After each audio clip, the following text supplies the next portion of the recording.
ফায়াতিয়ানিহি মালাকান ফায়ুকঈদানিহি ওয়া ফি রিওয়ায়াতিন ফায়ুজলিসানিহি, দুই ফেরেশতা তার কাছে আসবে, আসার পর তাকে বসাবে, বসানোর পর বলবে মার রব্বুকা, এই রব কে? জবাব দিবে রব্বি আল্লাহ, আমার রব হলো আল্লাহ। বলেন না রব কে? আল্লাহ। মুহাম্মদের সাথে বলেন আর একটু সুন্দরভাবে বলেন এরকম শব্দ আছে? আর ওয়ামা দীনুকা, তোমার ধর্ম কি? জবাব দিবে দীনি আল ইসলাম, আমার ধর্ম হলো ইসলাম। ওয়ামান হাযার রাজুলুল্লাযী বুইসা ফীকুম, এই মানুষটাকে, যে মানুষটা তোমাদের মাঝে নবী হিসাবে প্রেরণ করা হয়েছে, চিনুনি?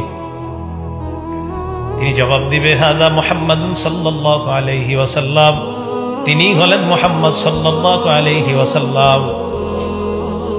এই কথা বলার পর আল্লাহ বলবে, এই প্রশ্ন করার দরকার নেই, আন সাদাকা আবদি, আমি সত্যায়ন করলাম, আমার বান্দা যা বলছে সত্যি কথা। আল্লাহ রাব্বুল আলামিন বলবেন, এক কাজ করো, আফরিশুহু মিনাল জান্নাহ, বান্দা মাটির মধ্যে কেন থাকবে?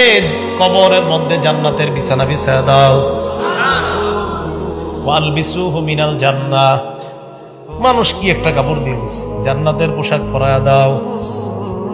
ওয়াফতাহু লাহু বাবান ইলাল জান্নাহ, জান্নাত পর্যন্ত কবর থেকে একটা দরজার ব্যবস্থা করে দাও। নাজ নিয়ামত গুলা দেখবে, দেখার পর হঠাৎ দেখবে হুররা নাচানাচি করে,